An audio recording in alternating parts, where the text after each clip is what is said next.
Welcome to the Next Level Podcast. Yo, welcome to the Next Level Podcast, baby.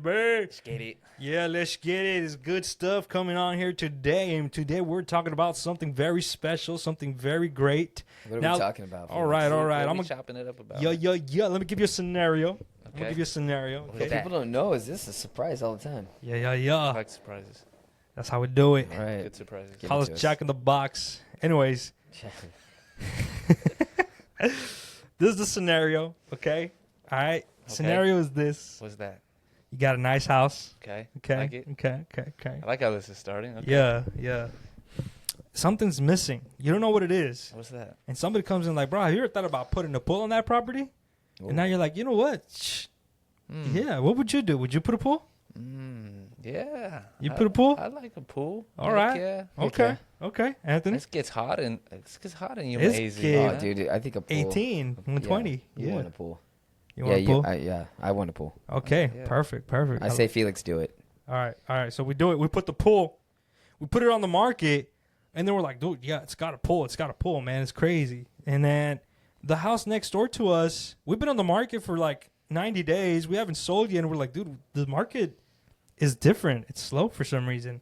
And then our neighbor puts their property up on the market, and it gets sold within 30 days. They don't even have a pool, and they sold it for as much as we are. Heck, What the hell? We got a kiddie pool in there? What's What? going on? What kind of pool we got? Why my property's got a pool? My guess would be What's your guess, man? that you're either living in a house that's probably under $300,000, Okay. and it's in a neighborhood where the affordability, like, pools are luxuries. So if you're painting that scenario to me, you're in a house that the people are just looking for affordable living. You're in an area. Yeah. Okay. Your house is nice, but you're in an area where it's not maybe as affluent as other areas, because what people realize, everybody wants a pool. I mean, here in Arizona, I want a pool. Yeah, everybody wants a pool. I want one. But if you're giving me that scenario and you're like, the neighbor sold without a pool Yeah. for the same price as mine That is with the pool. poppycock. If you had that like in a property that was like $350 or over, Yeah. $500,000 here in Yuma, you better have a pool Okay. to move that property pretty quickly. Okay. So I think that plays a factor, because people that can afford more of a house, they want more amenities like a pool, and they value that more. So it depends on the value of the house in the neighborhood with whether a pool adds as much value as you think. Yeah, because you can get some areas where you're like, it actually could be a negative, like Felix's example. That is insane. So you're telling me that it's not always a positive to add a pool to a property? Come on, man. Yeah, I mean, I would say it's not.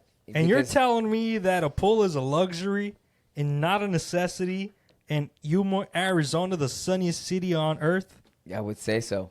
Definitely. Wow. It feels like a necessity, but Wow. it's definitely a luxury.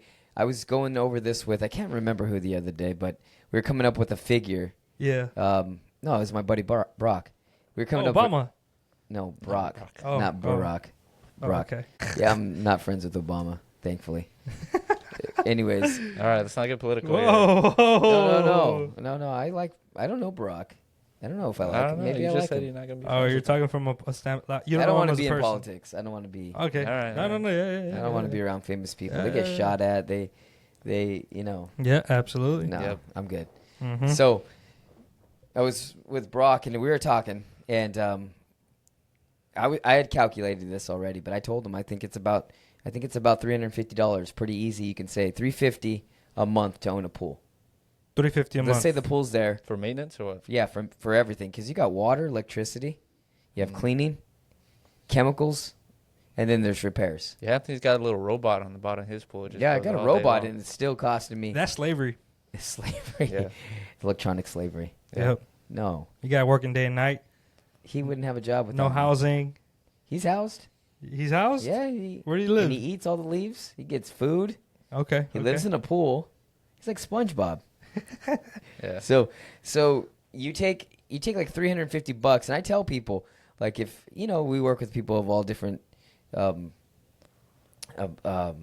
economic levels. Yeah. And I tell them, you know, if you want a pool, it's going to cost about $350 a month. It's gonna cost you. Yeah, because you might say, well, I'm going to clean the pool. You still got to pay for the water. You still got to put the electricity on for the pump. You still got to buy chemicals. Mm. And those things have gone up big time. Mm-hmm. And you're going to have repairs. Yes. Yep.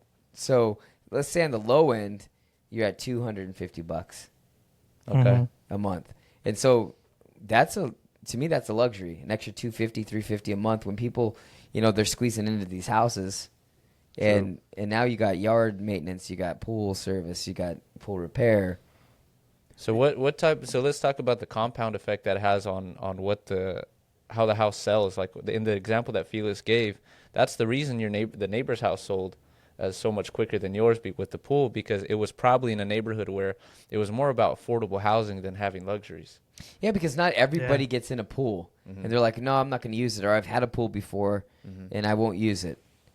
But for value purposes, like we talked about, like in a nice house, like if you're talking about you got a, your house is a nice neighborhood, let's just say 300,000 or let's say 400,000 and up, you pretty much want to have a pool.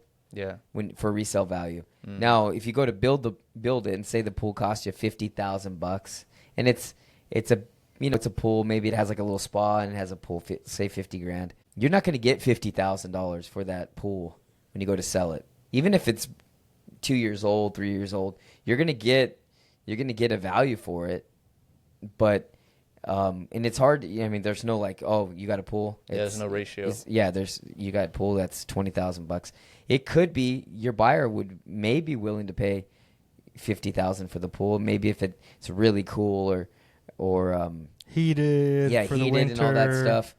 I mean, some pools, they cost $90,000, $100,000. The whole thing is deep, so you could dive from anywhere. Yeah, they're caves and a little water fountain, little hot tub next to it. Exactly, slides. With a little bar in the middle where you can get drinks. Yeah, I mean, so you get a house, like, vision themselves. They're like, I'm in my backyard all the time. Yeah. Felix is going to be over all the time.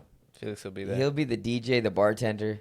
Buy my girl a nice bikini. She can make me some good drinks. Oh, look at this. Felix. Yeah. I like his vision. With my sunglasses. He wants to go. And my tropical shirt. Yeah. Flip-flops. With my He's flamingo. manifesting this. Yeah, with my flamingo little, like, Ooh, water floaty bag. Smell the ribeyes on the grill right now. Yeah.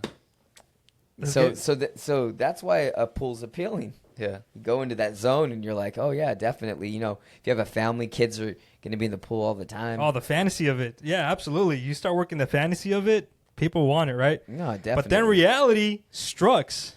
Yep. And it's like you got to pay the piper. Pokes at your pockets. Yep.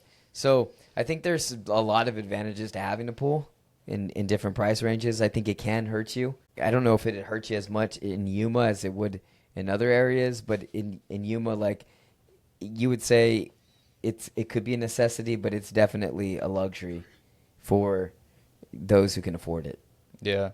And it goes with anything. Any type of system that you add onto your pool or add onto your house or backyard. I mean, you can overspend on a pool and you could overspend on a landscape. Oh, yeah, absolutely. And then that's talking like best case scenario. The pool is working. You pull up and you're like, dude, I got a pool. But yeah, it's empty. Well, that's fine. Just put water in it again. It's not that easy, man. Yeah, that we see a lot. Yeah, We see a lot about that. Because the first thing people do when they get like financially strapped or, the first thing they're like, we don't use the pool, like drain it. Yep. We see it all the time. And then you can't just fill it up. You got to check no. for issues, and there's always going to be an issue because the system's not being used. You drain it, it starts cracking. Sand's the sun getting beats down in on there. The sand gets in The there. plaster cracks and it goes to the concrete, breaks the shell. Costs a lot of money to repair that thing. Absolutely. And plaster was super cheap plaster we thought was expensive back then. Now it's gone up. Oh, yeah. And then labor to do it. I mean, you're looking like at least $10K plus. I mean, creeping to 15. Ooh. And even to fill them in. We got a price the other day to fill them in. How many gallons of water is in a pool? Well, it could on be average, you know more than me. probably 25, 30,000. Damn, Yeah, bro. I'd probably say the average pool is like 25,000. That's a lot of water. It's Yeah. an H2O right there. Damn, California would be angry. Yeah. That's their problem, not ours. No, it is our problem too. Oh, okay, it's our problem too. Water's a problem. But yeah, no. So you go to repair that. It costs a lot of money. Yeah. But that's what people do. That's the first thing that goes. We see it. It's Absolutely. like yards. They let yards die to cut water. Mm-hmm. Let the pool go, and then to get it back going. Oh, like we have had it empty. You can just fill it back up, like you said. No. Not that easy. Not that And then we got a easy. quote to fill it in with dirt. Just say like Yep. you're just gonna abandon the pool. Mm-hmm. Mm-hmm. How much was that? It was like $6,000 Oh wow. And you know, it's funny you because said they got to that. drill holes at the bottom of the pool so Yeah. that when it rains, the water goes down. So And it doesn't build up. moral of the story is if you're gonna get a pool, make sure that you can afford it. You know, tenfold. Make sure you can afford it. Make sure that it makes sense. Yeah, make sure you don't go into it. Like if you're gonna use it, fine, that's one thing. But if don't go in and be like, I'm gonna put 30,000 and I'm gonna get 50,000 out of it. Yeah. Just be like, it's gonna add value. What it does is it helps sell the house if it's in the right neighborhood. If like Mhm. all that neighbors have pools, you better have a pool. Yeah, like if you look into a neighborhood, and let's say you do an aerial view, and it's a real nice neighborhood, you can look at your neighbors' backyards and see if they all have pools, Oh yeah. and that'll help you decide whether or not, hey, this is a good neighborhood to have a Yeah, pool. that's a good idea, Bailey. Unless you gather the people, and you become their leader, and you tell them, guys, We all get we need to upgrade all of our properties. Let me tell you about a vision. We're gonna put all our money together, and we're gonna have pools for everyone in the neighborhood. Everyone's gonna get updated landscaping, and we're gonna up the value. We're forcing Tenfold. value. That's Yeah. forcing the value. Too bad. Well, that'd be Felix, awesome. Felix knocks on your door tomorrow. Yeah. I'm gonna do it. Yeah, Watch out, neighbors. I'm gonna go. I'm gonna make it happen. yeah. I'm gonna lead the I like revolution. it. I say you do it, That's how you do it. Yeah, and then I'm gonna open a pool company. yeah. There you go, It's- dude. What if we do that? But then we're also the ones putting in the pools. They're gonna Yo. they're gonna see right through that, Felix. No, it's gonna be under an LLC. Yeah, it'll be hidden. It'll be in Wyoming, Yeah. so nobody can see it. All right, Felix, Yeah, let's man. do it. Pools, dude. Pools are crazy. So you got pools. What other systems do you have? You have Solar? people put solar. Yeah, That's a hot topic. yeah. That is Solar. a hot topic. Solar people I have have a deep breath, man. Do we opinions. want to talk? I don't know, man. You know my opinion on solar. I don't think it's bad. I just think it's easy to go in the wrong direction. Yeah, it's tough. It's sometimes Just like anything else. But Bailey- that's me. I'm voicing it. I mean, it's got a black eye recently. I think a big company just went bankrupt. Yeah, Titan. Titan. Yeah. So No way. Yeah, yeah, they're Titan installers. Solar When? this Like, week. No, it was like Last 2 weeks ago. 2 weeks ago. Yeah. Oh crap. Yeah. So, I mean, that's something that everybody talked about. Like, what if your company goes bankrupt? Like, who's going to do these 25-year warranties that they tell Damn. you? Yeah. What happens that everything's in place? Does it get transferred to somebody else or? I think they lose their warranty. Is what I think. Yeah, I don't know. I don't know what's going to happen, but Okay. I mean that could happen on anything that you put. I mean it could happen Yeah. on your pool that you put in, and the contractor that you installed it goes out of business, and then you're going to lose your warranty. Yeah, putting a pool could go just as easily south as solar. You know. Yeah, I think the big thing is solar. It most of the time gets sold as this cost savings system that helps improve your efficiency or your reduction of your APS bill. Yeah, for me, it's that in paper, everything makes sense and all that, but in reality, it makes the funnel for potential buyers decrease. It is definitely doing that because you have people that don't want it, and the main reason is for financial reasons. Yeah, there's so many variables. Like you said, somebody might not want it, and also some people may not qualify for it because now you got to get two loans, one for the property, and then you got to now get qualified for the loan on the solar. Right, and they're not cheap. They're going up all the time. And then people are already struggling based on the data to barely qualify and get their income to debt ratio where it needs to be. And then they find the perfect property, but then it's got solar and now they can't. Oh, you're talking about when you go to sell, the buyer. Yes, that could be, yeah. Mm-hmm. We've seen that a lot lately where the buyer cannot qualify for the solar system. In addition to the purchase of the home, they got to qualify for the loan of the solar, Yeah. and they get denied. And I think and you don't even know why. Sometimes you're like, what? They can afford a house, but they can't afford the solar. They're they're going to have an APS payment. Let's just say that solar system wipes their APS payment out. Right. But the banks do not look at that because you don't have even though you have to have electricity to your home, you don't have to have that payment it's not fixed or it's not in Right. writing that you have a loan with APS. Elephant question in the room. Do What's it. that? The solar, I have solar, so it adds value to my house. If it's paid off, baby. Boom. Yeah, and how much? I mean, because I've seen maybe at a like 90%. I've never seen somebody say like I paid $20,000 for my solar system, and I was able to sell it for an additional 10. Like it added, in addition to the 20, it added another 10. Like I made money off that investment. Look, this is a life hack. You want to sell your property quick and you want to have as many buyers as possible and you got a solar system on your property, this is what you do. Okay. What you do is you take into account that you're going to have to pay the solar off and you let everybody know that, hey, at the purchase of the property, the solar will be paid off. Yeah, I'm all in on that. Yeah, if you're going to pay it off, If you can afford it, yeah. now I don't have to qualify for another loan for the solar. I don't got to worry about it no more. And, well, if it's coming with solar, then I'm willing to pay you a little bit more, or I don't know, I'm willing to pay more because it's going to come with the paid off solar system. Well, there we go. I mean, that would be a little bit more attractive. Mm-hmm. But wouldn't there be a disconnect there though? Because when you purchase it, you have the vision of long term. Yeah, And that's so you're basically paying for somebody's energy. Like let's say it's a $50,000 system. I'm going to pay that off at the sale, but it's really only going to add $10,000 in value to my house. Right, Yeah. and I paid $30,000 for it, so you like basically prepaid the energy for the person buying it. Yeah. So there's pros and cons to both. There but is pros and it can cons. be harder to sell if it's not paid off. It can be. We've run into it. And I'll tell you what, I've sold solar for about 2.5 years, and I've been on that side, and I've been on the other side now, where it's like, okay, we see properties that come across our desk that have solar.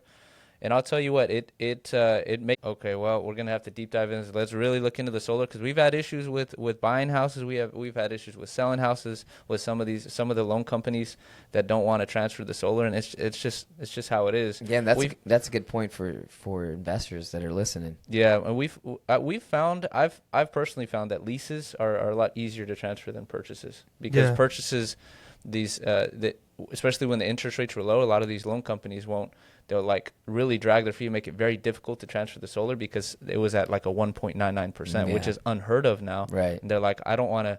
I'd rather force somebody's hand to pay this off now, so now we can get out of that 1.99% that we're losing money on every month. Yeah, that makes so much sense. I would do the same thing. I'd be like, how can I make this person pay me off? That way I can get that money back and lend it back out at 8%. Exactly.